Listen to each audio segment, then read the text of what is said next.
I'm Michael Harrison, 42, a dedicated father who spent 15 years building what I thought was a secure future for my family.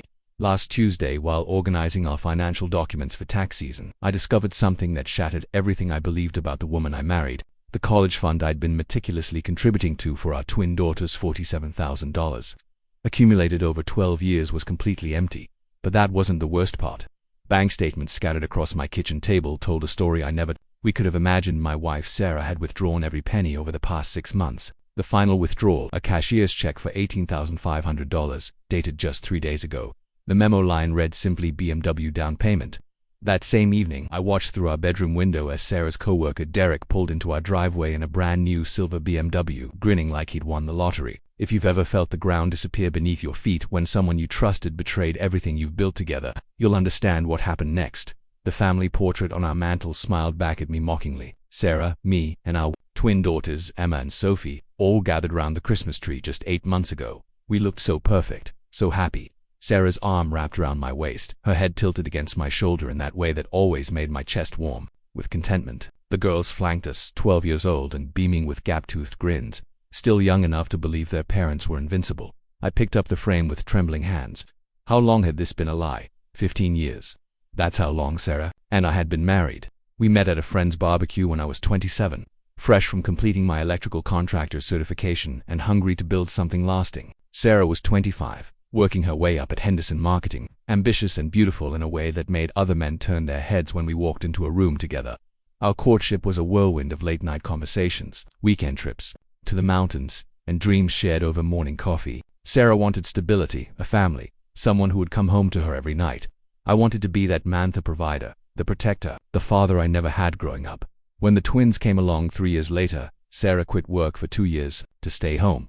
Those were some of our happiest times. I'd come home covered in dust and wire shavings to find Sarah in the kitchen, the babies babbling in their high chairs, dinner warming in the oven. It felt like everything I'd worked for, everything I'd dreamed of. Sarah went back to Henderson Marketing when the girls started school. I need something for myself, she'd said, and I understood. I wanted her to be fulfilled, to use that sharp mind of hers. Derek started there around the same time, fresh from college with his marketing degree and ambitious swagger. Now I wondered, when exactly did it start? Was it during those late meetings she mentioned so casually? The weekend conferences that became more frequent over the past year? The evenings when she'd claimed to be working late, coming home with takeout and apologies? I thought about last month when Emma asked why Mommy was always on her phone during dinner. Sarah had laughed it off, claiming work was just demanding lately. Big client, she'd said, ruffling Emma's hair. You understand, baby, Mommy has to work hard so we can afford all the nice things we have. All the nice things, like Emma's veterinary camp next summer, like Sophie's robotics competition fees, like the college fund that was supposed to give them choices, opportunities, the chance to become whatever they dreamed of being. The signs were there. I just refused to see them. The new clothes, the expensive perfume, the way she'd step into the other room to take certain calls, the sudden interest in working out, the yoga classes that seemed to run longer and longer each week. How blind had I been? How naive to believe that what we had was real, solid, permanent. I set the portrait face down on the coffee table. I couldn't bear to look at our smiling faces anymore, knowing what I knew now. Tomorrow I'd have to figure out how to protect Emma and Sophie from this devastation. Tonight I needed to understand exactly how deep this betrayal ran. I couldn't sleep that night. Every time I closed my eyes, I saw those bank statements, the steady drain of our children's future flowing into another man's pocket. By dawn I knew what I had to do. I needed evidence, real, undeniable proof of what Sarah had done. The opportunity came when Sarah left for her morning yoga class. She'd become religious about those Saturday sessions, leaving early and returning, energized in a way that now seemed suspicious. See you later, babe, she'd called out cheerfully, kissing my cheek like nothing had changed. The casual affection felt like a slap. I waited until her car disappeared around the corner, then went to work. Sarah's laptop was password protected, but I knew her patterns. She used variations of the girls' names and birthdays for everything. After 3 tries, Emma Sophie 2012 unlocked her digital life. Her email revealed a carefully compartmentalized existence. Work emails were professional and innocent. Personal messages to her sister and friends were normal, full of complaints about household chores and excitement about the girls' school activities. But there was something missing. No personal emails to Derek, nothing that would indicate their relationship. That's when I remembered seeing Sarah with 2 phones at dinner last week. She'd claimed her work phone was acting up, requiring her to carry a backup. Now I understood why. I found it in her car, wedged between the driver's seat and center console, a cheap prepaid smartphone she'd tried to hide. The lock screen showed dozens of missed messages from DI. My hands shook as I scrolled through. Months of intimate conversations that told the story of my marriage's destruction. The early messages were flirtatious but could have been explained away. Compliments about Sarah's presentation skills, jokes about office politics, casual mentions of grabbing coffee. But as I scrolled deeper, the tone shifted. Derek praising Sarah's intelligence, saying she deserved better than a blue-collar husband who doesn't appreciate her mind. Sarah responding that she felt invisible at home, that I only saw her as a mother and wife, not as a woman with her own dreams. My chest tightened as I read Derek's promises. He understood her ambitions. He could help her career. He saw her potential in ways I never could. Sarah ate it up, grateful for someone who really saw her. The turning point seemed to be 3 months ago, after Sarah's birthday. I'd planned a quiet dinner at home with the girls, thinking she'd appreciate family time. Derek had apparently suggested she deserved more champagne, dancing, romance. Your husband treats you like a roommate, he'd written. You deserve to feel desired. From there, the messages became increasingly intimate. Plans for secret meetings, declarations of love, discussions about their future together. Derek painted a picture of a life where Sarah could be more than just a wife and mother. She could be his partner in every sense, traveling for work, attending industry events, building something bigger than domestic routine. But it was the financial discussions that made my blood run cold.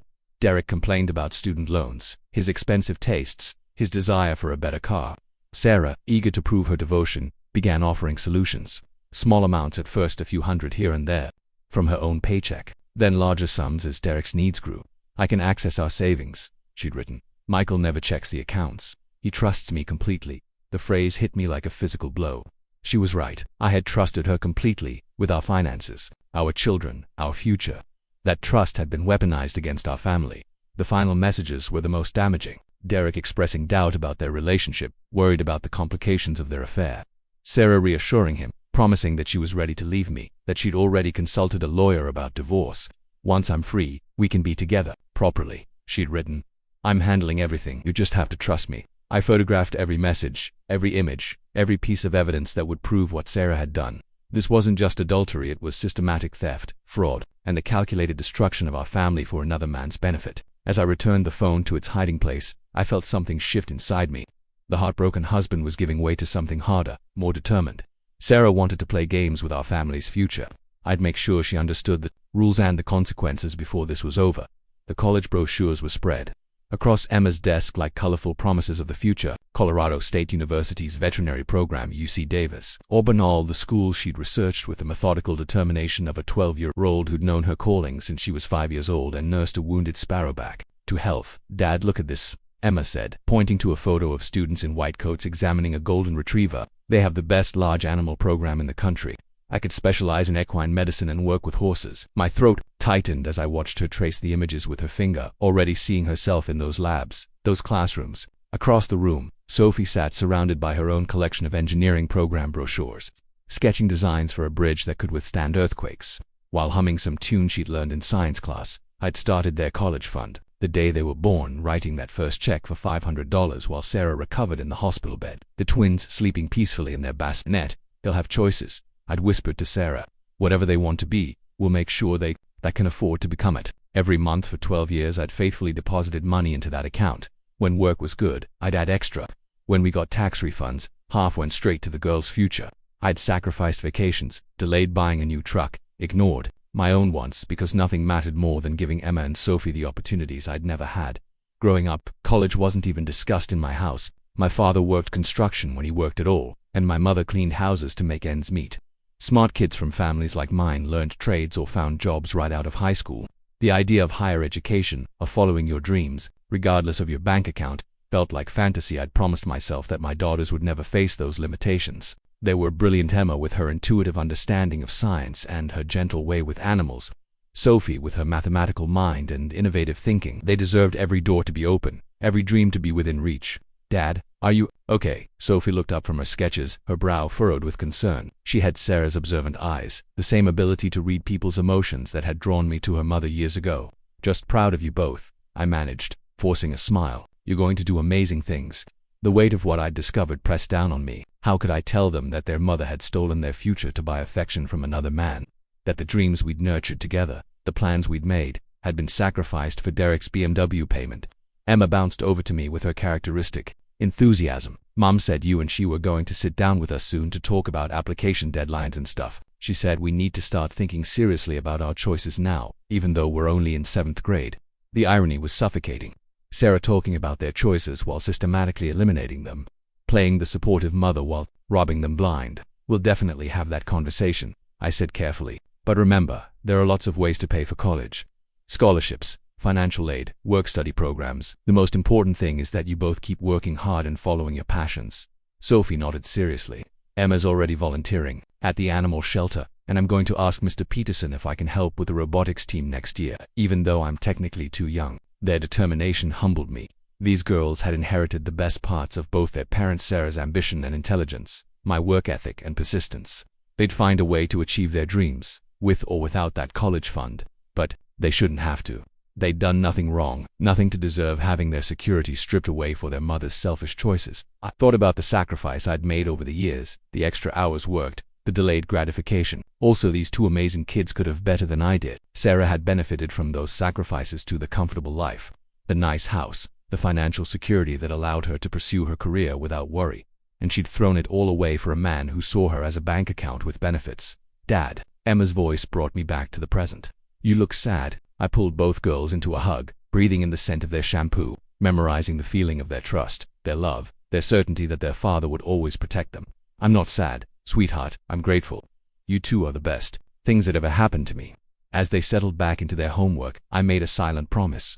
I'd find a way to restore what Sarah had stolen. I'd make sure their dreams stayed alive, no matter what it took. She might have betrayed our marriage, but I wouldn't let her destroy our children's future.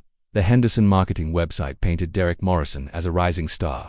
His professional headshot showed a man in his early 30s with carefully styled hair and the kind of practiced smile that belonged in boardrooms and networking events. His bio boasted about his Northwestern MBA, his innovative marketing strategies, and his rapid advancement to senior account manager. What it didn't mention was that Derek lived in a studio apartment downtown, drove a 10-year-old Honda Civic, and had been struggling with student loan payments that consumed half his salary. I'd hired a private investigator, a former cop named Jim Reeves, who specialized in matrimonial cases, to fill in the details the corporate website omitted. Guys leveraged to the hilt, Jim explained over coffee, sliding a folder across the table. Credit card debt, student loans, car payments on that Civic that's underwater. Lives paycheck to paycheck despite making decent money. Then suddenly, 3 months ago, his financial situation starts improving. Debt payments caught up, new clothes, expensive dinners. Someone's been bankrolling him. The photos in Jim's folder told a story that made my stomach turn. Sarah and Derek at the downtown Marriott, entering and leaving separately but clearly together. Lunch meetings that stretched for hours at expensive restaurants I couldn't afford on my contractor's salary. Shopping trips where Derek walked out with designer clothes while Sarah carried the shopping bags. But it was the work conference photos that really hurt. Henderson Marketing's annual retreat in Denver 6 months ago, where Sarah had claimed to be networking and attending seminars. The photos showed a different story. Sarah and Derek sharing intimate dinners, walking hand in hand through the hotel lobby, disappearing into elevators together with the easy familiarity of established lovers. I remembered that weekend clearly.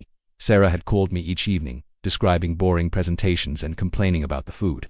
She'd FaceTimed with the girls, asking about their day and promising to bring them souvenirs, all while carrying on an affair that would eventually cost them their college fund. This is where it started, Jim said, pointing to a photo of Sarah and Derek at the hotel bar, her hand resting on his thigh, their faces close in conversation. Hotel records show she changed her room reservation the second night, moved to the same floor as Morrison. The timeline was devastating. The affair began in Denver, intensified over the following months, and escalated to financial fraud as Derek's needs grew and Sarah's infatuation deepened.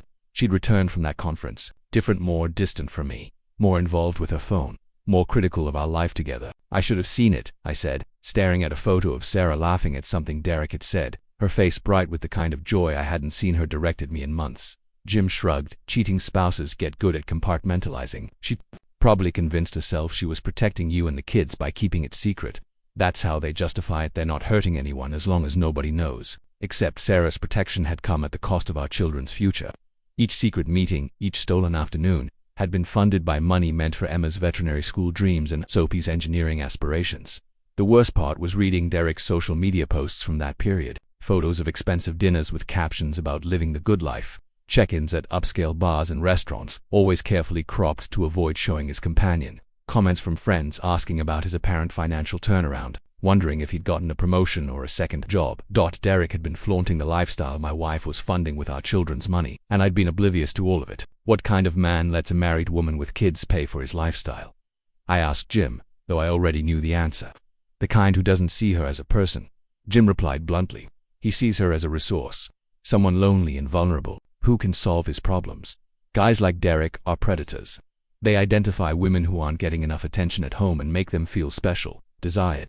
Once they're hooked, the financial requests start small and escalate. I thought about Sarah's increasing unhappiness over the past year, her complaints that I didn't understand her ambitions, that I saw her only as a mother and wife rather than as an individual with her own dreams. Had those feelings been genuine, or had Derek planted those seeds of dissatisfaction to make her more susceptible to his manipulation? Maybe it didn't matter. Either way, Sarah had made her choice. She'd chosen Derek's flattery over our family's security, his promises over our marriage vows, his immediate gratification over our children's long-term welfare. As I closed the folder, I felt the last of my pity for Sarah evaporate. She wasn't just an unfaithful wife. She was a woman who had systematically stolen from her own children to fund a relationship with a man who saw her as nothing more than a convenient ATM. Derek Morrison was about to learn that some ATMs come with very expensive fees. The joint account records painted a picture of systematic financial abuse that went far beyond the college fund. Sitting in my accountant's office, I watched Maria Santos's face grow increasingly grim as she traced the money trail that Sarah had left behind. "This is extensive," Maria said, adjusting her glasses as she reviewed the bank statements I'd gathered. "The college fund was just the beginning. Look at this, your emergency fund, the vacation savings, even the money you'd set aside for the roof repair." The numbers were staggering. Over 8 months, Sarah had drained nearly $73,000 from various accounts, small withdrawals at first, carefully timed to avoid my notice. A few hundred here for Derek's car payment, $1,000 there for his credit card debt. As their relationship intensified and Derek's demands grew bolder, so did Sarah's theft. "She knew exactly what she was doing," I said, pointing to a series of transfers made on days when I was working long jobs out of town. These dates I was doing the electrical work for that new subdivision in Riverside. Gone 12 hours a day for 3 weeks straight. Maria nodded grimly. "She was counting on your work schedule and your trust. Look at how she structured these withdrawals always under $10,000 to avoid triggering bank reporting requirements. She'd move money between accounts first, letting it sit for a few days before withdrawing it. Someone taught her how to do this." The sophistication of Sarah's deception was almost as painful as the betrayal itself. This wasn't impulsive behavior or a momentary lapse in judgment. She'd planned this, researched it, executed it with the methodical precision she brought to her marketing campaigns. "Here's what really hurts," Maria continued, pulling up our home equity line of credit. "She's been making draws against your house, $23,000 over the past 4 months. My house, the home I'd been paying off for 10 years, where Emma and Sophie had taken their first steps, where we'd hosted birthday parties and Christmas mornings and all the mundane moments that make up a family's life. Sarah had been secretly mortgaging our children's stability to fund her affair." "Derek's been expensive," I said, remembering the investigator's report about his improved lifestyle. "New clothes, dinners, that BMW down payment. She's been keeping him like a pet." Maria pulled up Derek's financial records, information Jim had obtained through his contacts in the banking industry. Morrison's credit score improved dramatically over the past 6 months. Debt payments caught up, new credit lines established. Someone's been managing his finances very carefully. The paper trail showed Sarah's generosity in devastating detail. Derek's student loan payments mysteriously caught up after months of delinquency. His credit card balances paid down from maximum limits to manageable amounts. Even his rent had been subsidized. His landlord confirmed receiving several months of payments from Derek's girlfriend when he'd fallen behind. She wasn't just giving him money, I realized. She was managing his entire financial life, while neglecting her own family's financial security. Maria observed, "Your property taxes are overdue, your homeowner's insurance premium bounced last month, and you're 3 months behind on the truck payment." She was so focused on Derek's needs that she let your legitimate expenses slide. The irony was crushing. While Sarah was playing financial fairy godmother to her lover, our own bills were going unpaid. The insurance lapse was particularly dangerous. Something had happened to the house, or if someone had been injured on my job sites, we could have lost everything. "There's more," Maria said reluctantly. "She's been using your business account too." My electrical contracting business represented 15 years of building a reputation, establishing credit, creating something stable I could eventually pass on to the girls. Sarah had been systematically bleeding it dry for Derek's benefit, using my own success against me. $4,700 from the business account over 3 months, Maria continued. Always just under the amount that would trigger your accountant's automatic review. She knew your business systems well enough to avoid detection. I thought about the nights Sarah had helped me with paperwork, learning the ins and outs of my business, finances. I'd been grateful for her assistance, proud that she took an interest in my work. She'd used that knowledge to rob me blind. Can we recover any of this? I asked, though I already suspected the answer. Maria shook her head. The money's gone. Most of it was withdrawn as cash or used for purchases that can't be returned. The BMW was repoed when Derek couldn't make the payments after she stopped funding him, but the down payment is lost. Your only recourse is criminal charges and civil litigation, but recovery is unlikely. $73,000. Emma's veterinary school dreams. Sophie's engineering education. The roof repair that would now have to wait. The emergency fund that was supposed to protect us from exactly this kind of catastrophe. All of it sacrificed so that Derek Morrison could live beyond his means for a few months, so that Sarah could feel important and desired and needed. The cost of her midlife crisis was our family's financial security. As I gathered the documents, I felt something cold and determined settle in my chest.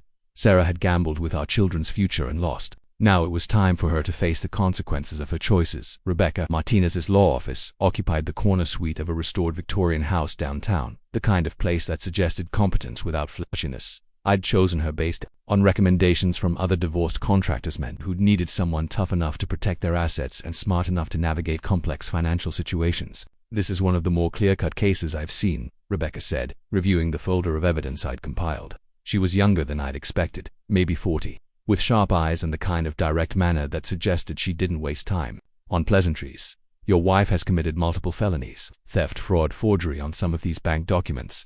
The district attorney would be very interested in this case. The divorce papers sat on her desk like a death certificate for my marriage. 15 years reduced to legal terminology, irreconcilable differences, division of assets, custody arrangements. The language was clinical, impersonal. Nothing like the messy emotional reality of discovering your spouse has betrayed everything you built together. What are my options? I asked, though part of me already knew the answer would be complicated. Rebecca leaned back in her chair. Criminally, you can file charges against both Sarah and Derek Morrison. Theft of this magnitude is a felony. The systematic nature of it, the sophistication, the amount involved. A prosecutor would love this case. Your wife could face serious prison time. The thought of Sarah in handcuffs, of Emma and Sophie visiting their mother in jail, made my stomach turn, but the alternative, letting her walk away with no consequences, felt like betraying my daughters all over again. Civilly, we filed for divorce based on adultery and financial fraud. We seek full custody of the children, maximum spousal support, and we go after every asset she has. Her retirement account, her share of the house, her car. We make her pay back every penny she stole, with interest. What about Derek? Civil suit against him for receiving stolen property, interference with marriage, whatever we can make stick. He knew the money came from your family accounts. That makes him complicit. We drain his accounts, garnish his wages, make his life as complicated as hers. The vindictive part of me loved the idea of Derek facing consequences for his role in destroying my family. But Rebecca's next words brought reality crashing back. Here's what you need to understand, Michael. Legal victory doesn't guarantee financial recovery. Your wife has already spent most of the money. Derek's essentially judgment-proof. He has no significant assets. You might win in court and still never see a dime, so they just get away with it. Not exactly. Criminal charges would give Sarah a record, make it hard for her to find work in her field. The civil judgment would follow them both for years, garnishing wages, seizing assets if they ever acquire any. But your money, it's probably gone forever. The futility of it was overwhelming. Sarah and Derek had had their fun, lived their fantasy, and left me to clean up the wreckage. Even if I won every legal battle, my daughters would still have no college fund. I'd still be facing bankruptcy, and our family would still be destroyed. What about custody? I asked. Can she really claim any right to the girls after what she's done? Rebecca's expression softened slightly. Theft from the family doesn't automatically disqualify someone from custody, unfortunately, but combined with the adultery, the deception, the impact on the children's welfare, we can make a strong case for primary custody with supervised visitation. The idea of Emma and Sophie having to schedule appointments to see their mother felt wrong, even after everything Sarah had done. They loved her, trusted her, had no idea she'd stolen their future for another man's BMW payment. The children don't know about the affair or the theft yet, I said. How do we protect them from this mess? Very carefully. We'll need to tell them something eventually. Kids aren't stupid, and they'll figure out that something major happened. But we can control the narrative. Focus on the divorce rather than the specific betrayals. They don't need to know their mother is a thief. Rebecca handed me a business card for a family therapist who specialized in divorce situations. Dr. Sarah Chen. She's excellent with kids this age. They're going to need help processing this, regardless of how carefully we handle it. As I signed the retainer agreement and authorized Rebecca to begin proceedings, I felt the weight of the decision settling over me. 15 years of marriage, over. The family I'd thought was unbreakable, shattered. The future I'd planned, gone. But as I walked out of Rebecca's office with the divorce papers in my briefcase, I also felt something I hadn't experienced in weeks: a sense of forward motion. Sarah had made her choices. Now I was making mine. The legal system might not give me justice, but it would give me something almost as valuable: the truth, documented and official. Emma and Sophie would grow up knowing that their father had fought for them, protected them, refused to let their mother's betrayal define their future. Sometimes that has to be enough. Our marriage certificate hung in the hallway between family photos, a relic from a time when I believed promises meant something. 24-year-old Sarah smiled from the courthouse steps, my arm around her waist, both of us giddy with the certainty that we were building something permanent. The document itself was tucked away in our safe deposit box, but I'd photographed it for the divorce proceedings, evidence of vows broken, trust shattered. I stared at that hallway photo while Sarah got ready for another yoga class. She hummed in the bathroom, the same tune she'd been humming for weeks, probably some song Derek had shared with her. Everything about her felt foreign now, as if I was living with a stranger who happened to look like my wife. "You're up early," she said, emerging from the bathroom in her expensive new workout clothes, another gift to herself, paid for with our children's college money. "Couldn't sleep," I replied, which was true. I'd been averaging 3 hours a night since discovering the truth, my mind cycling through evidence, legal strategies, and the impossible task of figuring out how to tell Emma and Sophie that their mother had stolen their future. Sarah kissed my cheek, the same casual affection she'd been displaying for months while systematically destroying our family. "I'll be back by noon. The girls and I are supposed to go shopping for those school supplies this afternoon." School supplies, another ordinary family expense that would now be a financial strain because Sarah had prioritized Derek's BMW over our daughter's basic needs. I watched her grab her keys, her phone, the real one, not the secret device she used for her affair. "Her water bottle, Sarah," I said, and something in my voice made her pause at the door. Yeah, I almost did it then. Almost confronted her with everything I knew, demanded explanations, forced the reckoning that had been building for weeks. But Emma's voice calling from upstairs stopped me. She was asking Sophie about some book they were supposed to read for summer school. Their normal sibling banter, a reminder of what was at stake. "Have a good class," I said instead. Sarah smiled, oblivious to how close she'd come to the confrontation that would end our marriage. "Thanks, babe. Love you." The words felt like acid. Love, as if love was compatible with theft, betrayal, the systematic destruction of everything we'd built together. As if love could coexist with the text messages I'd read, the photos Jim had taken, the bank records that documented her calculated deception. After Sarah left, I sat in our bedroom, soon to be just my bedroom, and tried to remember when I'd fallen out of love with her, because that's what must have happened, right? People who love each other don't do what she'd done. They don't steal from their children. They don't live double lives. They don't plan their escape while smiling over morning coffee. But that was the problem. I couldn't pinpoint a moment when our love had died. There had been distance, certainly. The demands of work, raising twins, maintaining a household.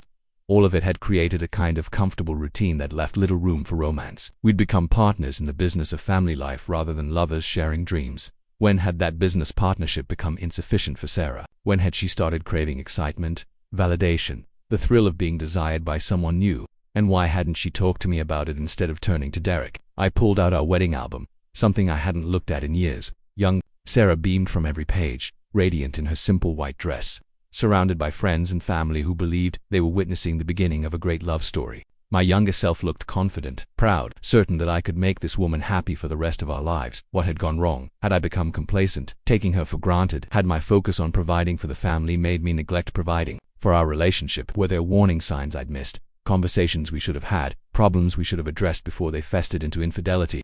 The self-doubt was almost worse than the anger. At least anger gave me direction, purpose, a clear sense of right and wrong. Doubt just left me wondering if I was partly responsible for driving Sarah into Derek's arms, if I'd somehow failed as a husband in ways that justified her betrayal. But then I thought about Emma and Sophie, about the college fund that should have been sacred, about the systematic way Sarah had robbed them to fund her affair. Whatever problems existed in our marriage, our children bore no responsibility for them. They deserved protection, security, parents who put their welfare above their own desires. Sarah had failed that fundamental test. Whatever else had gone wrong between us, she'd crossed a line that couldn't be uncrossed when she chose Derek's gratification over our daughter's future. I closed the wedding album and put it away. That version of Sarah, the woman I'd married, might have been real once. But the person living in my house now, humming Derek's songs and spending our children's money on her lover's lifestyle, was someone else entirely. Tonight, when she returned from her fake yoga class with that post-affair glow she thought I hadn't noticed, I'd have to decide whether to confront her or let the lawyers handle it. Either way, the marriage that began with such hope in that courthouse photo was over. The only question now was how much more damage Sarah would inflict before she was forced to face the consequences of her choices.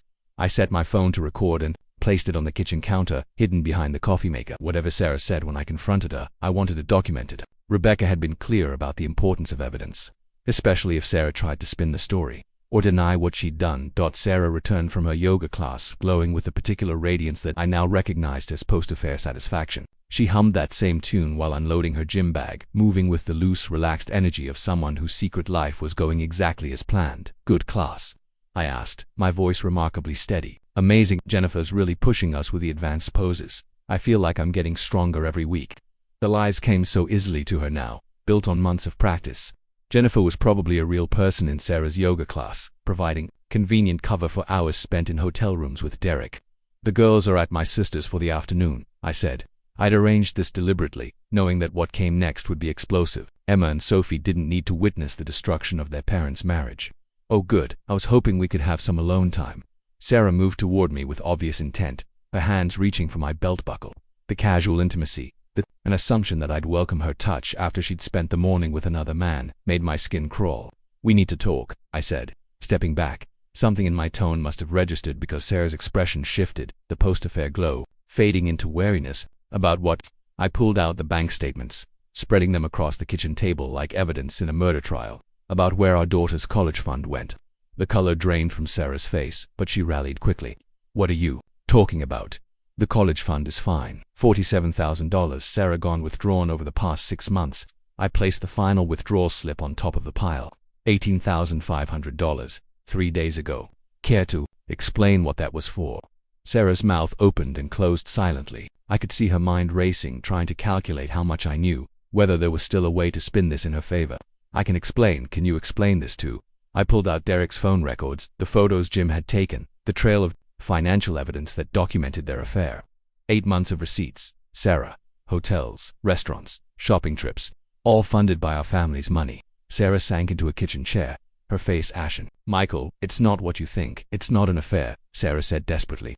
"Derek and we have something real. Something I've never had before." The audacity of it stunned me. She was sitting at our kitchen table, caught red-handed, with evidence of her betrayal, and she was defending the relationship that had cost our children their future. Something real. I laughed bitterly. Real enough to steal from Emma and Sophie. Real enough to mortgage our house behind my back. Sarah's composure cracked. "You don't understand what it's like, Michael. I've been invisible in this marriage for years. You see me as a mother, a housekeeper, someone to manage your schedule and cook your meals. Derek sees me as a woman. Derek sees you as a bank account." I shot back. "Have you looked at his financial situation? The man was drowning in debt before you started funding his lifestyle. You're not his lover, Sarah, you're his sugar mama." "That's not true." But uncertainty flickered in her eyes. Maybe some part of her had wondered why Derek's romantic gestures always seemed to require her financial assistance. I pulled out my phone and played one of Derek's voice messages, recorded during Jim's investigation. Derek talking to a friend about his generous girlfriend who was taking care of everything. His crude laughter as he described manipulating the desperate housewife into paying his bills. Sarah's face crumpled as she heard Derek's real opinion of her. The contempt in his voice as he bragged about his financial arrangement. But even then, she tried to justify the unjustifiable. "You drove me to this," she said, anger replacing devastation. "Your emotional neglect, your assumption that I'd be content being your domestic servant forever. I needed something for myself, so you stole from our children." I kept bringing it back to that central fact. "Emma wants to be a veterinarian, Sarah. Sophie dreams of being an engineer. You took their futures and gave them to a man who laughs about you behind your back. I was going to pay it back." The desperation in her voice told me she knew how hollow that sounded. "Once Derek and I were together, once we could combine our incomes." "Derek doesn't have an income that could repay this debt. He's been living off you for months, and even if he did, that money belonged to our daughters, not your boyfriend." Sarah's defenses finally collapsed entirely.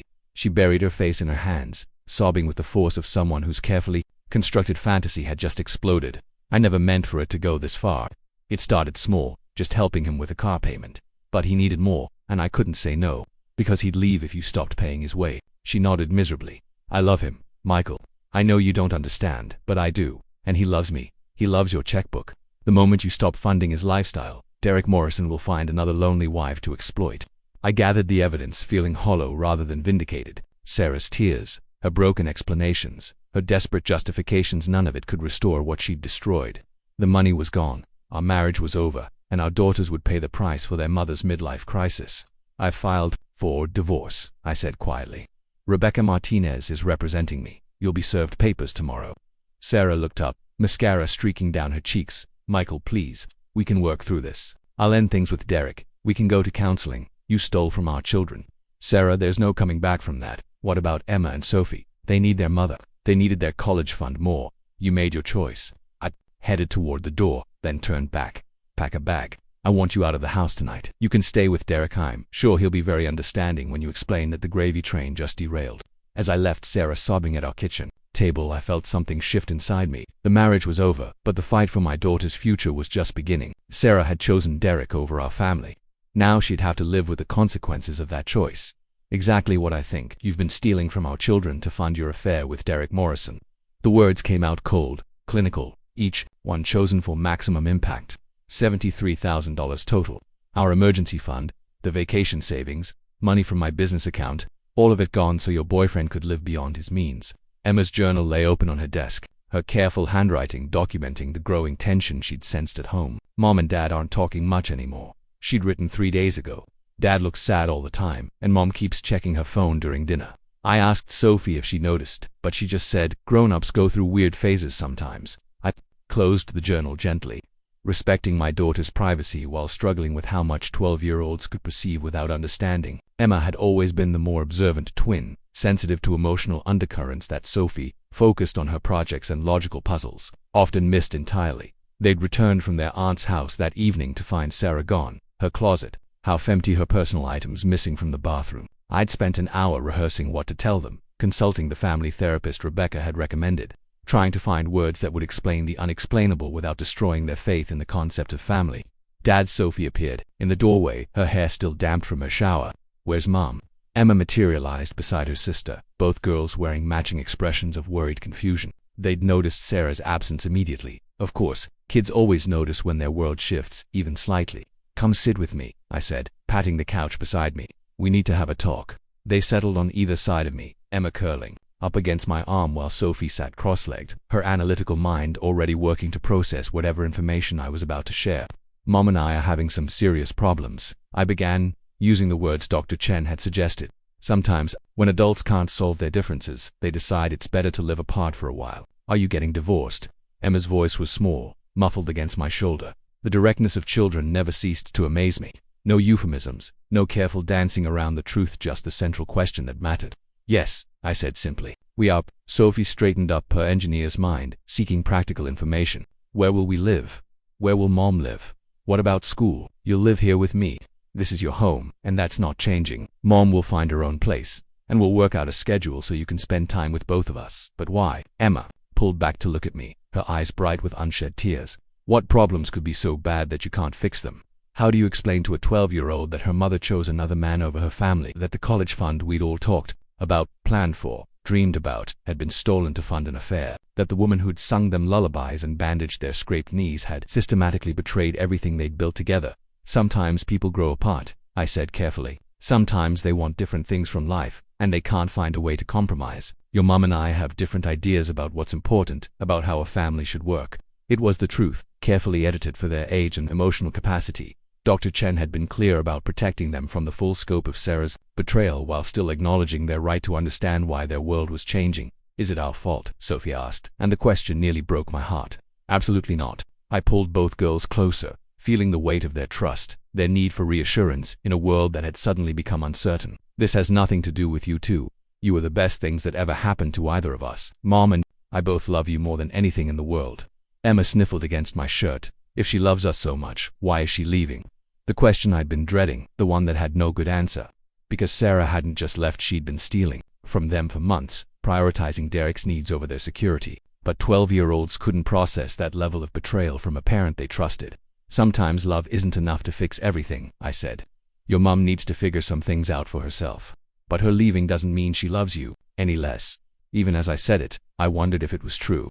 How could Sarah claim to love Emma and Sophie while systematically stealing their future? Would children needed to believe in their parents' love, even when those parents proved unworthy of that faith? What about college? Sophie asked. Always practical. You and Mom always said we needed to start planning early. My throat tightened. This was the question I'd been dreading most, the one that would eventually require the most difficult explanations. "We'll figure it out," I said. "There are lots of ways to pay for college scholarships, financial aid, student loans. The most important thing is that you both keep working hard and following your dreams. I promise you we'll find a way to make your dreams come true." Emma looked up at me with eyes that seemed older than 12. "Are you scared, Dad?" The honesty of the question demanded an honest answer. "A little," I admitted. "Change is always scary, even when it's necessary. But I'm not scared about our future. You two are strong, smart, amazing kids. We're going to be fine." As I tucked them into bed that night, listening to their whispered conversations about the new reality of their lives, I made another silent promise. Whatever it took, working extra jobs, taking out loans, starting over financially, I'd make sure Emma and Sophie's dreams survived their mother's betrayal. They'd lost their college fund and their intact family, but they wouldn't lose their father's commitment to their future. Sarah had chosen her path. Now I'd make sure my daughters could still choose theirs. The text messages started 3 days after Sarah moved out. A steady stream of manipulation disguised as concern for the children. She'd found an apartment downtown, probably close to Derek, though she was careful not to mention him in her communications with me. The girls seemed upset when I picked them up for dinner. Her first message read, "Emma was asking questions about money. What exactly did you tell them?" I'd been expecting this. Sarah's need to control the narrative, to position herself as the victim rather than the perpetrator. She'd always been skilled at emotional manipulation. It was one of the qualities that made her effective in marketing, but now those skills were turned against our family's healing process. "I told them we're getting divorced." I replied, "Nothing more. We need to be on the same page about this. Michael, they don't need to know about our personal problems." Our personal problems, as if adultery and theft were minor relationship hiccups rather than fundamental betrayals of our marriage vows and parental responsibilities. When the girls returned from their first overnight visit with Sarah, Emma seemed subdued while Sophie was unusually quiet during homework time. It wasn't until bedtime that Emma finally spoke up about what was troubling her. "Dad, did you make Mom leave because you don't want to share us?" The question hit me like a physical blow. "What do you mean, sweetheart?" "Mom said that sometimes dads get jealous when moms have to spend time away for work, and that maybe you were upset because her job was getting more demanding." Sarah's poisonous rewriting of history was already beginning. In her version, I was the controlling husband who couldn't handle his wife's professional success, not the betrayed father whose children's future had been stolen for another man's BMW payment. "That's not true, Emma. I've always been proud of your mom's career. This divorce has nothing to do with her work." But the damage was already being done. Over the following weeks, Sarah's manipulation became more sophisticated and more destructive. She painted herself as the victim of an unreasonable husband, suggesting that I was trying to keep the girls from her, that my anger was unhealthy and confusing for the children. "Your father is going through a difficult time," she told Sophie. During another pickup, "Sometimes when people are angry, they say things that aren't entirely accurate. You don't have to believe everything he tells you about why we're not together anymore." The gaslighting was masterful. Sarah was positioning herself as the reasonable parent while implying that I was an unreliable narrator of our family's destruction. She was teaching our daughters to doubt their father's word, creating confusion and loyalty conflicts that would damage their ability to process what had actually happened. The most insidious part was how she wove just enough truth into her lies to make them believable. Yes, I was angry, justifiably so. Yes, the divorce was difficult because she'd betrayed our family. Yes, there were financial problems because she'd stolen from our children. But Sarah presented these facts as evidence of my unreasonableness rather than natural consequences of her choices. "Mom says you're making her pay for mistakes that happened a long time ago," Emma reported after another visit. "She said everyone deserves a second chance." Sarah was reframing her ongoing affair as a past mistake, as if the theft had been a momentary lapse in judgment rather than months of systematic deception. She was also preemptively arguing against the legal consequences she was about to face, setting up our daughters to see any accountability as their father's vindictiveness. The manipulation reached its peak when Sarah started suggesting that the financial problems were somehow my fault. "Your dad is worried about money right now," she told the girls. "Sometimes when people are stressed about finances, they look for someone to blame." This was particularly cruel because it inverted the truth so completely. I was worried about money because Sarah had stolen it. I was holding her accountable because she'd betrayed our family. But in Sarah's version, my reasonable response to her criminal behavior became evidence of my instability. When I tried to counter her narrative, I fell into the trap she'd set. Defending myself made me look defensive. Explaining what she'd really done would mean exposing the girls to truths they weren't ready to handle. Sarah had positioned herself perfectly. She could lie freely while I was constrained by my desire to protect our children from the full scope of her betrayal. The breaking point came when Sophie asked me directly if I was trying to punish Mom for falling out of love with you. The question revealed how completely Sarah had rewritten our family's history. In her version, our divorce was a natural result, of love fading, not a consequence of her choice to steal from our children for another man's benefit. She'd transformed herself from criminal to victim, from betrayer to the betrayed. That night, I called Dr. Chen for an emergency consultation. She's teaching them not to trust me, I explained. Every conversation becomes an opportunity for her to undermine my credibility. This is unfortunately common in high-conflict divorces, Dr. Chen said. The manipulative parent creates a false equivalency. Both parents are equally responsible for the family's problems. Both are equally unreliable narrators. It's a form of emotional abuse that can take years to undo. What do? I can't tell them the truth about what she did, but I can't let her turn them against me either. You stay consistent, honest within age-appropriate boundaries, and document everything. Eventually, children figure out which parent is trustworthy, but it takes time, and it requires you to be the stable, reliable presence in their lives, while she continues to destabilize them. As I hung up the phone, I realized that Sarah's theft of our financial security had been just the beginning. Now, she was stealing something even more precious: our daughter's ability to trust their own perceptions, to believe in truth, to feel secure in their relationship with the parent who'd actually protected them. The legal battle would determine custody and financial responsibility, but the real war was for Emma and Sophie's hearts and minds. And Sarah had already drawn first blood. The BMW registration in Derek Morrison's name felt like holding evidence of my family's destruction. The down payment, $18,500 of Emma and Sophie's college fund, had been paid 3 days before I discovered the theft. Now the car sat in the Henderson marketing parking lot, like a monument to Sarah's betrayal and Derek's greed. I waited in my truck until Derek emerged from the building at lunchtime. Recognizing him from the surveillance photos Jim had taken, he was smaller than I'd expected, maybe 5'10", with the soft build of a man who worked behind a desk and got his exercise from expensive gym memberships he couldn't afford. His clothes were designer brands, his watch probably worth more than I made in a month, all of it funded by my children's stolen future. "Derek Morrison," I called out as he approached the BMW. He turned, confusion flickering across his face as he tried to place me. "Do I know you? I'm Michael Harrison, Sarah's husband." The color drained from Derek's face, but he rallied quickly, straightening his shoulders in a pathetic attempt at dominance. "I don't think we have anything to discuss. We have plenty to discuss, starting with the car you're driving, paid for with money stolen from my daughters." Derek glanced around the parking lot, clearly uncomfortable with the public nature of our confrontation. "I don't know what you're talking about." I pulled out the bank records, the same evidence that had shattered my world weeks earlier. $40,000 from my daughter's college fund, $73,000 total from various family accounts, all of it withdrawn by my wife to fund your lifestyle. Sarah's financial decisions aren't my responsibility. But Derek's voice lacked conviction, and sweat was beading on his forehead despite the cool autumn air. "They are when you're the beneficiary of stolen money, when you're receiving funds that you know came from a married woman's family accounts. That makes you an accessory to theft, Derek." The legal terminology seemed to register. Derek stepped closer, lowering his voice. "Look, I didn't ask Sarah to give me anything. She offered to help with some bills, said she wanted to. That's between her and you." "Some bills?" I laughed bitterly. "Car payments, credit card debt, rent subsidies, that BMW down payment. You've been living off my family for months while my daughter's future disappeared into your bank account." Derek's mask of innocence was slipping. "Sarah's a grown woman. She can make her own financial decisions, not with money that belongs to her children. You knew she was married, knew she had kids, knew that money was coming from family accounts. You took it anyway because you're a coward and a parasite." "Hey." Derek's voice rose, drawing attention from other employees heading to lunch. "You don't know anything about my relationship with Sarah. We have something real, something you obviously couldn't provide. Your relationship is built on stolen money. Sarah's buying your affection with my daughter's college fund, and you're too pathetic to care where it comes from." I could see the truth hitting home. Derek had probably convinced himself that Sarah was independently wealthy, that her generosity came from her own resources rather than theft from her family. Facing the reality that he'd been complicit in destroying two children's futures was harder to rationalize.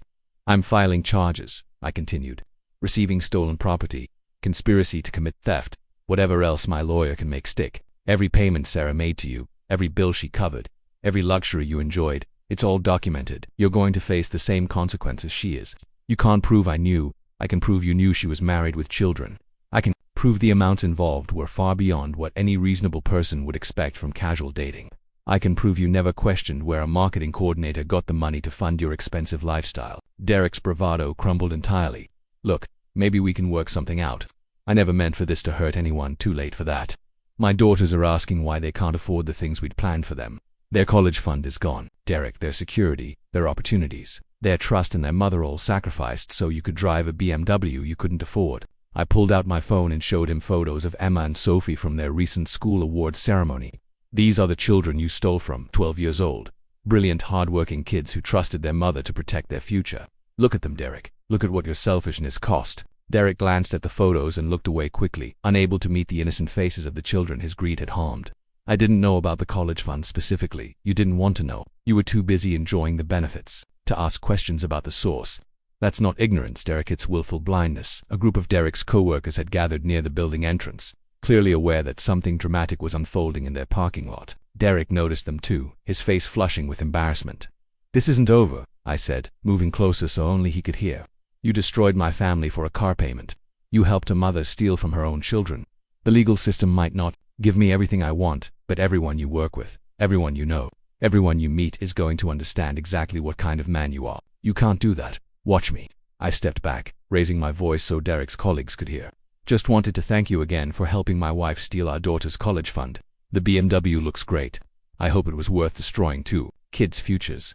Derek's face went white as his co-workers absorbed what they'd just heard. Several of them had children of their own. They'd understand the magnitude of what Derek had participated in. As I walked back to my truck, I heard one of Derek's colleagues asking pointed questions about what had just happened. Derek's denials, it sounded weak, unconvincing, desperate. His reputation at Henderson Marketing, the same company where Sarah worked, where their affair had begun, was about to become very complicated. The BMW might have been repossessed eventually anyway. Once Derek couldn't make the payments without Sarah's stolen money, but watching him squirm in front of his peers, seeing him face the social consequences of his choices, felt like the first real accountability either of them had experienced. Legal justice might be slow and uncertain, but the court of public opinion had just delivered its verdict. Derek Morrison was officially a man who stole from children, and everyone he worked with now knew it. The criminal complaint against Sarah filled out 2-3 pages of legal terminology that reduced months of betrayal to clinical descriptions of theft, fraud, and misappropriation of funds. District Attorney Patricia Nugent reviewed the evidence with the methodical precision of someone who'd prosecuted hundreds of similar cases, though few with such clear documentation and obvious premeditation. "This is substantial," she said, flipping through the bank records, text messages, and photographic evidence Rebecca and I had compiled. "Systematic theft over 8 months. Sophisticated methods to avoid detection. Amounts that qualify as grand theft. Your wife faces serious felony charges." The DA's office occupied the top floor of the county courthouse, its windows overlooking the city where Sarah and I had built our life together. Now that life was being dissected by legal professionals who spoke in terms of statutes and precedents, rather than broken hearts and stolen dreams. "What's the realistic outcome?" Rebecca asked. "First-time offender, professional background, mother of 2 young children. The amounts involved take this beyond typical domestic theft," Da Nguyen replied. $73,000 isn't impulse shopping or gambling addiction, it's calculated financial fraud. Plus the sophistication of the scheme, the involvement of a co-conspirator, the impact on the victims. We're looking at 2 to 5 years if she's convicted. 2 to 5 years. Emma and Sophie would be in high school when their mother was released, their formative teenage years shaped by the knowledge that Mum was in prison for stealing their college fund. The thought made me sick. But the alternative, letting Sarah face no consequences, felt like a betrayal of everything I'd tried to teach my daughters about responsibility and consequences. "What about Morrison?" I asked. "Receiving stolen property, conspiracy charges if we can prove he knew the source of the funds. His financial records show clear benefit from the theft, and the surveillance evidence suggests active participation in concealing the relationship. He's looking at 18 months to 3 years. The legal machinery moved with surprising speed once the charges were filed. Sarah was arrested at her apartment on a Tuesday morning, Derek at his office the same afternoon. The local newspaper picked up the story. Marketing firm employees charged in embezzlement scheme, and suddenly our private family tragedy became public scandal. Emma found the newspaper article online that evening, her face pale as she read about her mother's arrest. "Dad, this says Mom stole money from us, that she took our college fund." The moment I'd been dreading had arrived. No more age-appropriate explanations or careful protection of their innocence. The criminal justice system had made our family's business a matter of public record. "Yes," I said simply. "She did." Sophie looked up from her homework, her analytical mind processing this new information. "For how long?" "About 8 months. She was giving the money to Derek Morrison, the man she was having a relationship with." The twins absorbed this in their characteristic ways, Emma with emotional devastation, Sophie with practical questions about how and why. Neither asked about the affair specifically, but both seemed to understand that their mother's crime was connected to her absence from their lives. "Are we going to be poor now?" Emma asked, the question every 12-year-old would ask when their family's financial security evaporated. "We're going to be fine," I assured them. "It'll be different from what we planned, but we'll figure it out together." Sarah's reaction to the criminal charges was predictably dramatic. Angry phone calls to Rebecca's office. Threats to countersue for malicious prosecution. Claims that I was using the legal system to punish her for falling out of love with me. She seemed genuinely shocked that theft from her own children could result in criminal consequences. She wants to plea bargain, Rebecca informed me after a particularly heated negotiation session. Restitution, probation, community service, no jail time. What about Derek? Same deal. They're both willing to cooperate fully, provide documentation of where the money went, testify against each other if necessary. The DA is considering it, because conviction is almost guaranteed, and lengthy trials are expensive.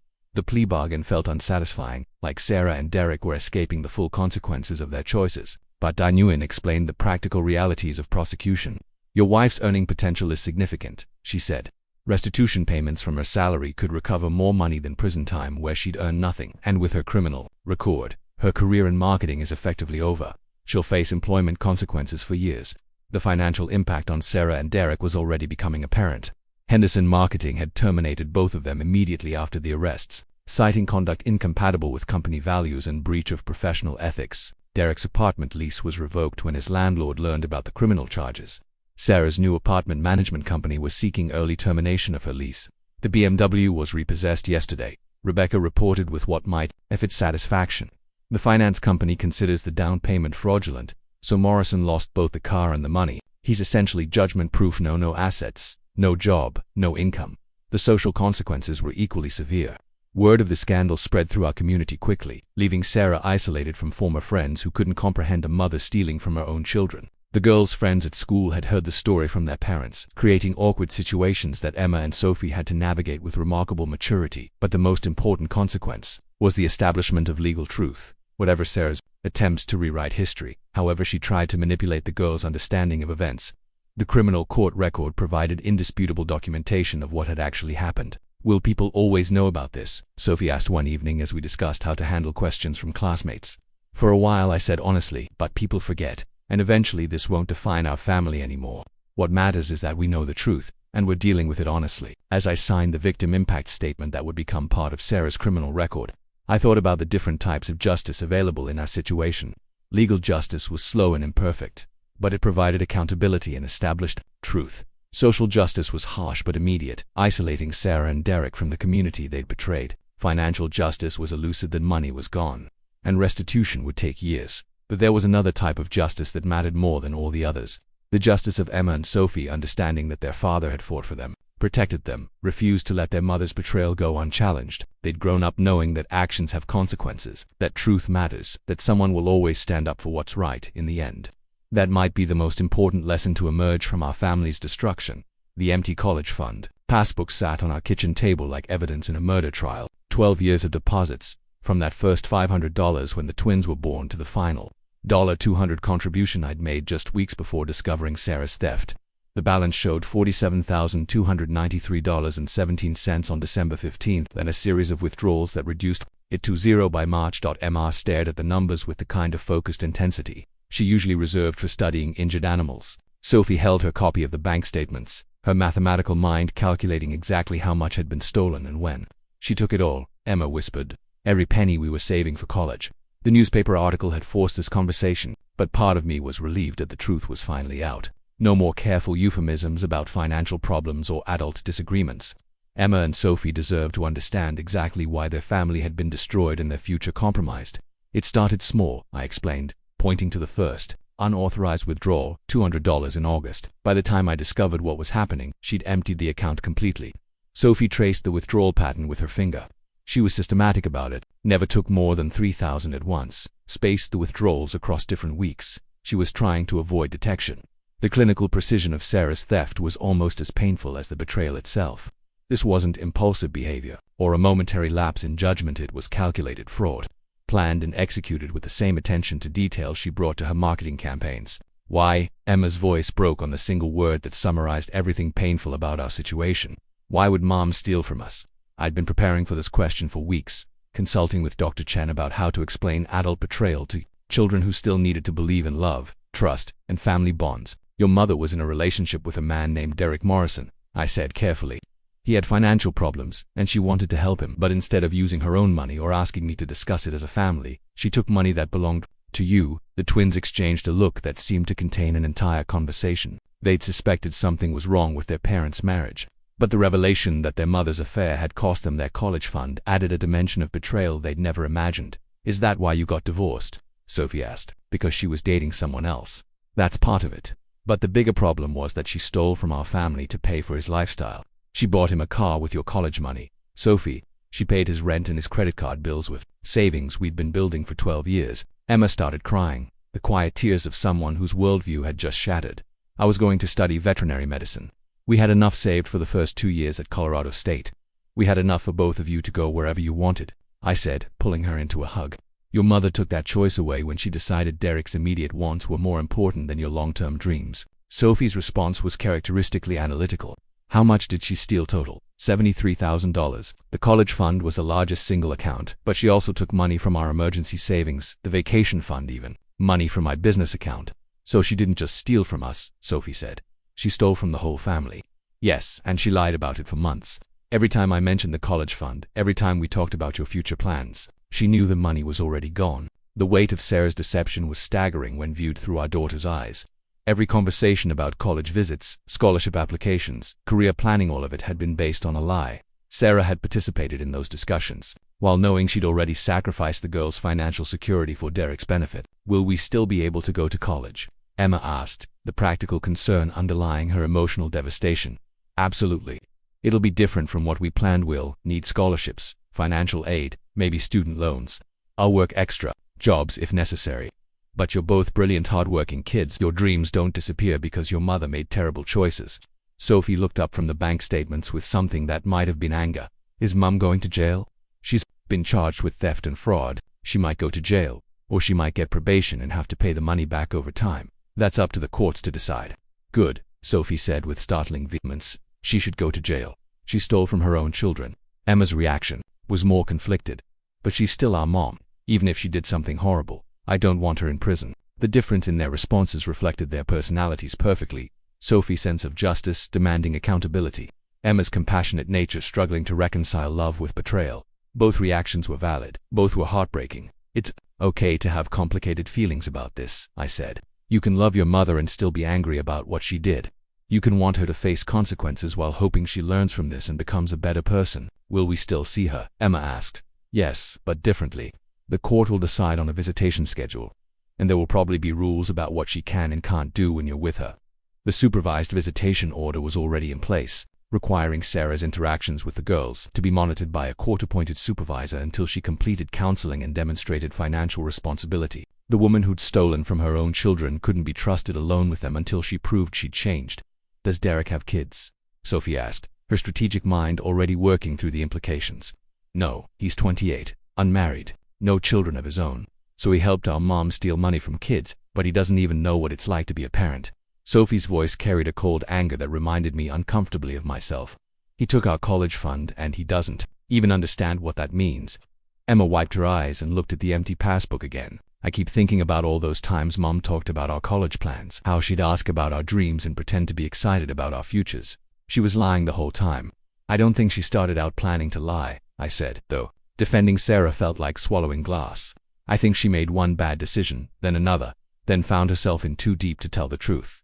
But that doesn't excuse what she did." "Will people at school know?" Emma asked, the social implications starting to register. "Some people might know. There was a newspaper article about the criminal charges. But most people will forget about this eventually, and it doesn't define who you are or what you're capable of achieving." Sophie gathered the bank statements into a neat pile, her engineer's mind already moving toward solutions. "We need to research scholarship opportunities, national merit, state programs, university-specific awards. If we start early and maintain high grades, we can probably cover a significant portion of tuition costs." Her resilience amazed me. 12 years old, her college fund stolen by her own mother, and she was already strategizing ways to overcome the obstacle. Emma, meanwhile, was grieving not just the lost money but the loss of trust, the shattering of her faith in her mother's love and protection. "I'm proud of both of you," I said, "for handling this so maturely, for asking hard questions, for not letting this destroy your dreams. Your mother made choices that hurt our family, but those choices don't have to define your futures." As we cleaned up the financial documents that had laid bare our family's destruction, I watched Emma and Sophie processing their new reality with remarkable strength. They'd lost their college fund, their intact family, and their faith in their mother's integrity. But they'd gained something too, a clearer understanding of right and wrong. a deeper appreciation for truth and accountability, and the knowledge that their father would fight for them no matter what.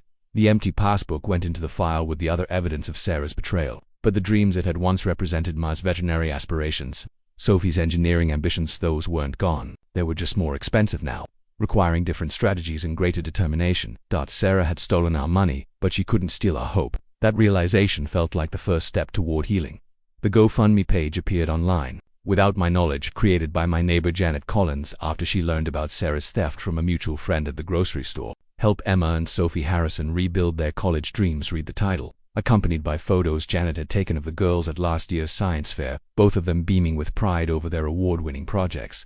"I hope you don't mind," Janet said when she showed me the page on her laptop. "I just couldn't stop thinking about those girls having their futures stolen by their own mother. The whole neighborhood is talking about it, and people want to help." The description was tactful but clear about what had happened. Two brilliant local students have lost their college fund due to family financial fraud. Emma dreams of becoming a veterinarian, while Sophie aspires to be an engineer. These hard-working kids shouldn't have their dreams derailed by circumstances beyond their control. Within 24 hours, the page had raised $1,200 from neighbors, Emma's former teachers, parents from Sophie's robotics club, and complete strangers who'd been moved by the story. The comments section was filled with outrage at Sarah's betrayal and encouragement for the girls' futures. "This is heartbreaking," wrote Emma's 5th-grade teacher. "Emma is such a compassionate child who's always helping injured animals. She deserves every opportunity to follow her dreams. Sophie helped my daughter with math last year and wouldn't accept any payment," another parent commented. "These girls are special, and their community should support them." But it was the responses from other children that really got to me. Kids from Emma and Sophie's classes had apparently asked their parents to contribute, understanding in their simple way that their classmates needed help. Some contributions were as small as $5, probably from allowance money, but they represented something powerful about community and caring that Sarah's betrayal hadn't been able to destroy. "Dad, look at this," Emma called from her computer, her voice filled with wonder. "Mrs. Peterson from the animal shelter donated $100, and Dr. Martinez from the vet clinic where I volunteered gave $50. The professional community that knew Emma through her volunteer work had rallied around her dreams.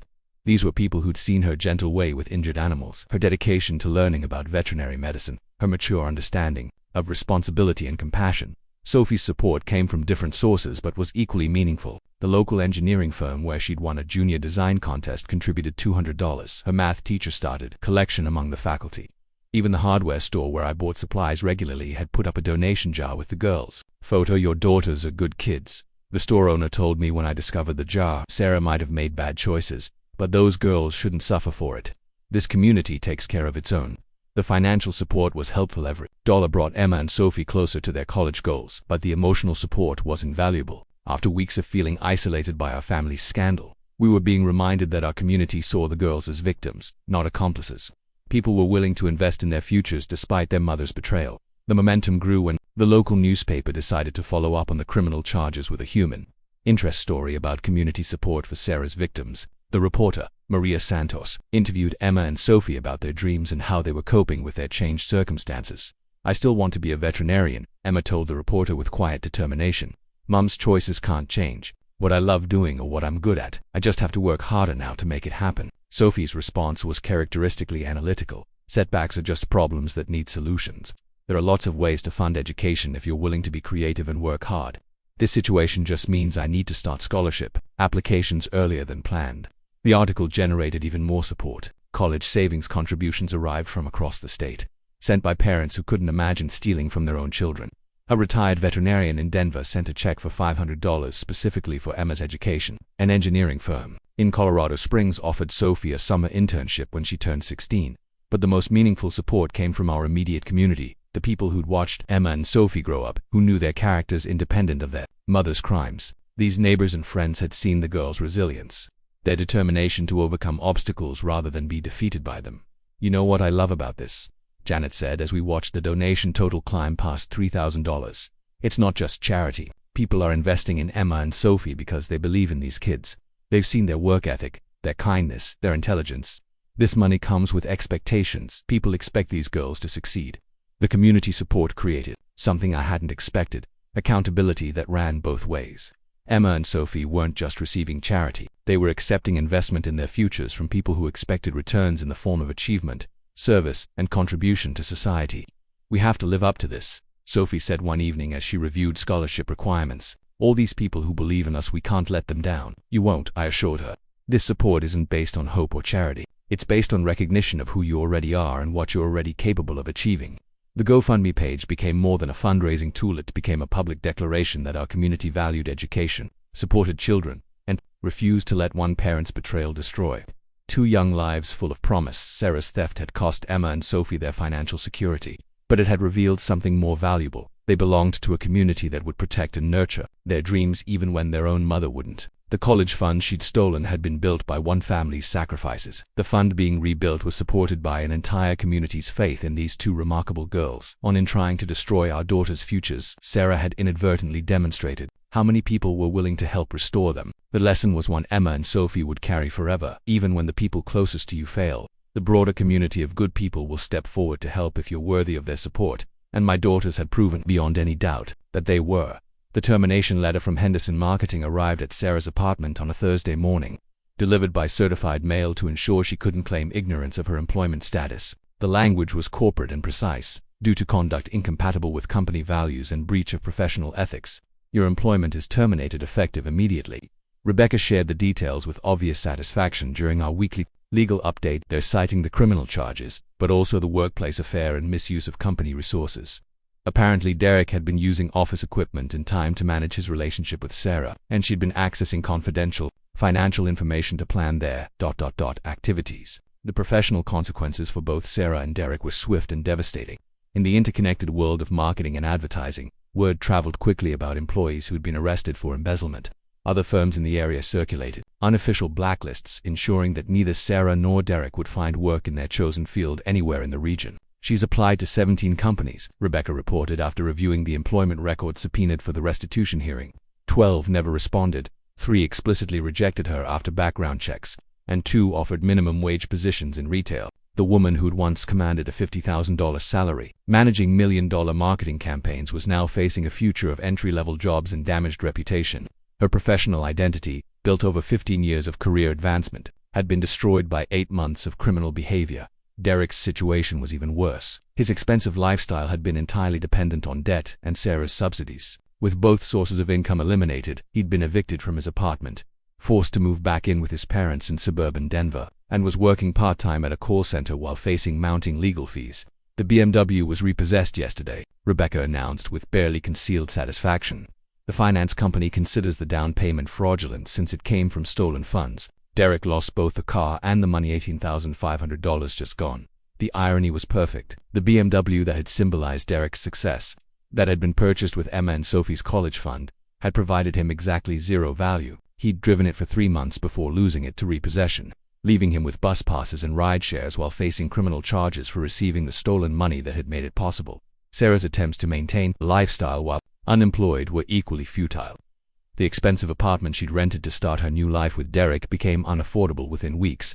Her landlord, upon learning about the criminal charges, had initiated eviction proceedings, citing criminal activity affecting property, reputation. She's moved in with her sister temporarily, Rebecca informed me, but that's causing family tension. Apparently Sarah's been asking for loans to cover legal fees, and her sister's refusing to enable her further.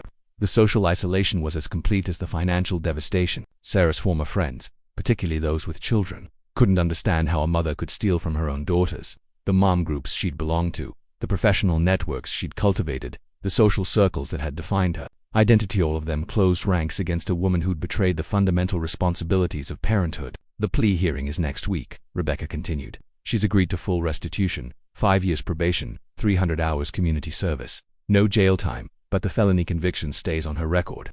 The plea bargain felt inadequate, given the scope of Sarah's betrayal, but Dan Nguyen had been clear about the practical benefits. Restitution requires employment, she'd explained. Prison eliminates earning potential. This way, every paycheck Sarah earns for the next decade will be partially garnished to repay what she stole. Derek's plea was similar but included additional conditions reflecting his role as the beneficiary of the theft. His probation included restrictions on large purchases, mandatory financial counseling, and regular reporting to ensure he wasn't living beyond his legitimate means. They're both essentially financial parolees, Rebecca observed. Any significant purchase, any unusual income, any change in living situation has to be reported and justified. They'll be under court supervision for years.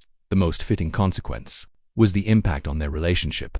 Without Sarah's stolen money to fund their lifestyle, the romance that had cost our family everything quickly soured. Derek's true character emerged when the financial benefits ended. He blamed Sarah for ruining his life by getting caught, accused her of misleading him about her financial situation, and ultimately abandoned her to face the consequences alone. He's claiming he was a victim too, Rebecca reported with disgust. Says Sarah manipulated him into accepting money he didn't know was stolen. His lawyer is trying to portray him as an innocent bystander who was deceived by a criminal. The revisionist history was pathetic but predictable. Derek had been happy to enjoy the benefits of Sarah's theft while it lasted. But when accountability arrived, he transformed into an unwilling victim rather than an eager participant. The man Sarah had sacrificed her family for proved to be exactly as selfish and cowardly as I'd suspected. Are they still together? I asked, though the answer seemed obvious. Officially, no. Derek moved out of Sarah's apartment last month. Unofficially, they're maintaining limited contact, probably trying to coordinate their legal strategies. But the romance is definitely over. The relationship that had cost Emma and Sophie their college fund, that had destroyed our 15-year marriage, that had shattered our family's financial security, had lasted exactly as long as Sarah's ability to fund Derek's lifestyle. Once the money stopped flowing, the real love Sarah had claimed to have found proved to be as fraudulent as the bank withdrawals that had sustained it. As I reviewed the final plea agreements that would close the criminal case, I felt a mixture of satisfaction and sadness. Sarah and Derek were facing real consequences for their choices, financial, professional, social, and legal accountability that would follow them for years. Justice had been served, even if it couldn't restore what they'd destroyed. But seeing Sarah's complete downfall, unemployed, bankrupt, friendless, living with her sister while facing years of financial servitude, didn't bring the satisfaction I'd expected. She was still Emma and Sophie's mother, still someone I'd once loved. Her destruction felt necessary but tragic, the inevitable result of choices that had seemed so attractive in the moment, and proved so catastrophic in the long run. The woman who traded her family for a few months of excitement and validation, that had lost everything that mattered and gained nothing that lasted. In the end, that might be the most perfect justice of all. The new bank account started with a balance of $4,347.82 money from the GoFundMe campaign, community donations, and my own determination to rebuild what Sarah had destroyed. I named it Emma and Sophie College Fund 2.0 and set up automatic deposits from every paycheck, just as I'd done 12 years earlier when the twins were born. The divorce had been finalized 3 weeks earlier. A surprisingly anticlimactic end to 15 years of marriage. Rebecca had achieved everything we'd hoped for: full custody of the girls, significant spousal support, and a judgment that made Sarah financially responsible for the theft. I'd kept the house, my business, and most importantly, the right to make decisions about Emma and Sophie's education and welfare. How do you feel? Dr. Chen asked during what would be our final family therapy session. Emma and Sophie had made remarkable progress in processing their mother's betrayal, developing healthy coping strategies, and maintaining their academic and personal goals despite the chaos of the past year. Free, I said, surprised by how accurate the word felt. For months, I was focused on what we'd lost. Now I can focus on what we're building. Emma nodded enthusiastically. The veterinary camp this summer is going to be amazing. Dr. Martinez says I can shadow him during actual surgeries, if the court allows it.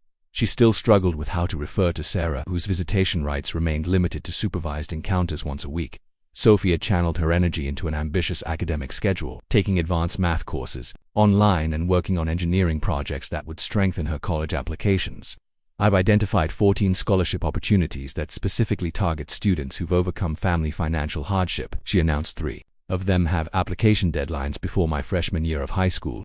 Their resilience amazed everyone who knew them. Teachers, neighbors, and family friends regularly commented on how well the girls were adjusting, how their academic performance had actually improved since the divorce, how they seemed more focused and determined than ever. The community support had continued beyond the initial fundraising surge. Local businesses offered Emma and Sophie part-time work opportunities when they were old enough. The engineering firm that had pledged Sophie an internship had expanded their offer to include mentoring and college recommendation letters. The veterinary clinic where Emma volunteered had established a scholarship fund specifically for aspiring veterinarians who demonstrated both academic excellence and financial need. You've turned a terrible situation into something positive, Janet observed one evening as we watched the girls working on homework at our kitchen table. They're going to be stronger and more appreciative because of what they've been through. I wasn't sure I'd go that far. I'd still rather they'd never experienced their mother's betrayal. But there was truth in Janet's observation. Emma and Sophie had learned lessons about resilience, community support, and personal responsibility that many kids their age never face. They understood that dreams require both vision and effort, that setbacks can be overcome with determination, and help from others. The financial picture was slowly improving. My electrical contracting business had grown as word spread about my reliability and work ethic. Several clients had hired me specifically because they'd heard about our family's situation and wanted to support our recovery. The insurance claim from Sarah's theft had been processed, providing partial restitution that went directly into the new college fund. Sarah's contorted payments had begun arriving monthly, $400 from her new job at a retail store, a fraction of what she'd stolen, but a steady reminder that actions have consequences. The payments would continue for 7 years, assuming she maintained employment and didn't violate her probation. "Do you miss being married?" Emma asked one evening as we cleaned up after dinner. The question surprised me with its directness, but I'd learned to be honest with the girls about my feelings and experiences. "I miss being part of a team," I said carefully. "I miss having another adult to share decisions with, someone to talk to about your achievements and challenges. But I don't miss the person your mother became, and I don't miss the stress of not knowing what was really happening in our family." Sophie looked up from her calculus homework. "Do you think you'll get married again someday?" "Maybe, but not anytime soon. Right now, my priority is making sure you two have everything you need to achieve your dreams. Romance can wait." The girls seemed satisfied with that answer. They'd adapted to our new family structure with typical adolescent pragmatism, taking on additional household responsibilities and supporting each other through the ongoing challenges of having a mother who'd chosen criminal behavior over family loyalty. Our evening routine had evolved into something that felt more intentional than our old life. Homework at the kitchen table while I prepared dinner, conversations about their days, planning for upcoming school events and summer activities, without the tension of Sarah's secret life creating undercurrents of dishonesty. Our home felt peaceful, in a way it hadn't for months before the divorce. "I'm proud of us," Emma announced one night as we finished reviewing her science fair project. "We could have let Mom's choices destroy our family, but we didn't. We made something better instead." She was right. Sarah had intended to leave us, to start a new life with Derek, funded by our family's resources. Instead, her betrayal had created a stronger bond between the girls and me, a deeper appreciation for honesty and trust, and a family unit that was smaller but more resilient. The house felt different now, lighter somehow, without the weight of secrets and lies. Emma and Sophie's laughter echoed through rooms that had been tense with unspoken conflicts during the final months of my marriage. We were building something new on the foundation of what had survived Sarah's attempt to destroy our family. 6 months ago I'd thought I was losing everything. Now I understood that I'd actually been gaining freedom from betrayal, from financial deception, from the exhausting work of loving someone who was systematically destroying what we'd built together. Emma and Sophie would still go to college, still pursue their dreams, still become the remarkable women they were destined to be. They'd just do it with a father who'd learned that sometimes protecting your children means having the courage to hold destructive people accountable, even when those people are family. The new beginnings weren't what I'd planned, but they were, built on truth, supported by community, and focused on the futures that mattered most. For the first time in months, that felt like enough. The acceptance letters arrived on the same day in March, 6 years after Sarah's theft had destroyed our original college fund. Emma's envelope from Colorado State University's veterinary program bore the thick weight of good news, while Sophie's admission packet from the engineering school at University of Colorado came with a merit scholarship letter that covered 60% of tuition costs. "Dad," Emma burst through the front door, waving her acceptance letter like a victory flag. "I got in. Full admission to the pre-vet program, and they're offering me a spot in their accelerated track." Sophie followed close behind, her characteristic composure cracked by obvious excitement. "Engineering school, merit scholarship, and they want me for their honors program. Plus I got the private scholarship from Morrison Engineering, the one that specifically supports students who've overcome family financial hardship."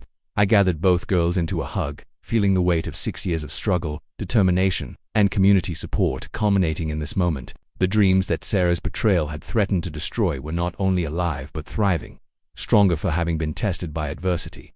The rebuilt college fund now held $34,000, not the $47,000 Sarah had stolen, but supplemented by years of community support, scholarship awards, and both girls' part-time earnings from jobs that had taught them the value of their own labor, combined with financial aid packages and the ongoing support from local businesses and organizations.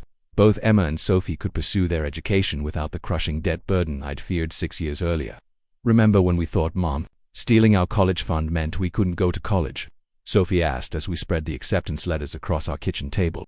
"We ended up with better opportunities than we would have had with just the original fund." She was right, though the path had been far more difficult than anyone should have to navigate. Emma's volunteer work at the veterinary clinic, sparked initially by our need to demonstrate her commitment despite financial constraints, had resulted in research opportunities and professional connections that strengthened her applications immeasurably. Sophie's determination to excel academically while working part-time had impressed scholarship committees and college admissions officers who valued resilience alongside academic achievement. You both earned this, I said, looking at two young women who bore little resemblance to the devastated 12-year-olds who'd learned their mother had stolen their future. Every hour of studying, every scholarship application, every shift at your jobs, this success belongs to you. The community that had rallied around us 6 years earlier was celebrating alongside us. Janet Collins, whose GoFundMe page had started Our Recovery, organized a neighborhood gathering to honor both girls' achievements. Dr. Martinez from the veterinary clinic presented Emma with a stethoscope engraved with Dr. Emma Harrison, future veterinarian. The engineering firm that had mentored Sophie offered her a paid internship every summer throughout college. It's amazing how everything worked out, Emma reflected as we prepared for the celebration. If Mom hadn't stolen the money, I might never have started volunteering at the clinic. I might never have discovered how much I loved surgical procedures, or gotten to work with Dr. Martinez, or learned about the research opportunities in exotic animal medicine. Her observation highlighted something I'd been thinking about for months. Sarah's betrayal had certainly caused trauma and financial hardship, but it had also forced Emma and Sophie to develop resilience, work ethic, and appreciation for community, to support that they might never have gained otherwise.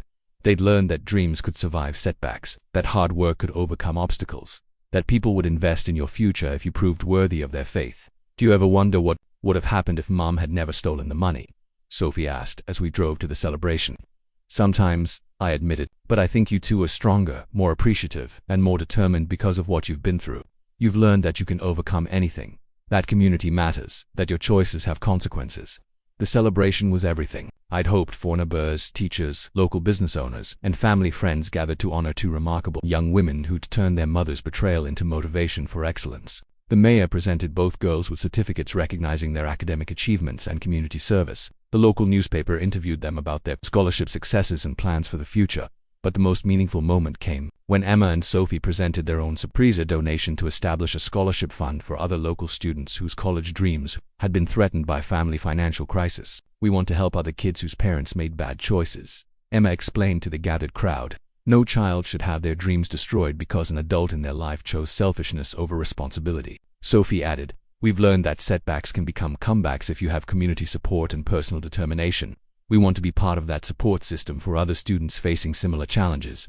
The scholarship fund they'd established, with their part-time earnings and small donations from family friends, would provide $1,000 annually to a local student demonstrating both academic promise and financial need due to family circumstances beyond their control. It was a perfect example of how trauma can be transformed into purpose, how victims can become advocates. As the celebration wound down and neighbors began heading home, I found myself standing in our backyard with Emma and Sophie, looking at the same stars we'd wished upon during the darkest months of our crisis. "Are you proud of us, Dad?" Emma asked, the question carrying echoes of the insecure 12-year-old who'd wondered if her father could love her despite her mother's crimes. "Beyond measure," I said. "You've become exactly the women I hoped you'd become: compassionate, determined, intelligent, and committed to using your gifts to help others. Your mother's choices couldn't touch any of that."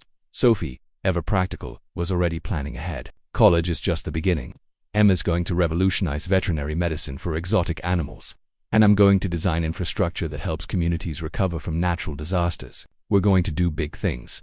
Looking at these two remarkable women, Emma with her acceptance letter to veterinary school, Sophie with her engineering scholarship and honors program at Mission, I felt something I hadn't experienced since before. Sarah's betrayal, complete confidence in our family's future.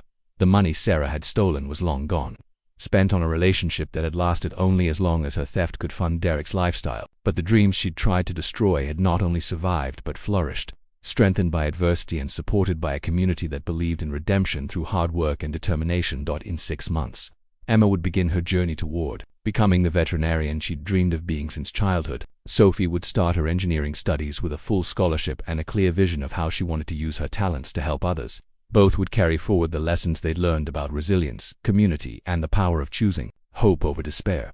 Sarah's betrayal had been intended to fund her escape from our family. Instead, it had taught Emma and Sophie that they could overcome anything, that their dreams were strong enough to survive even the worst betrayal, that their father would always fight for their future. As we headed inside to review course catalogs and discuss dormitory options, I realized that Sarah's theft had ultimately failed in its most fundamental purpose. She'd tried to steal our children's future, but she'd only succeeded in proving how unstoppable that future really was. Sometimes, the most beautiful redemption comes not from avoiding betrayal, but from refusing to let it define your story. Emma and Sophie had written their own ending, and it was magnificent.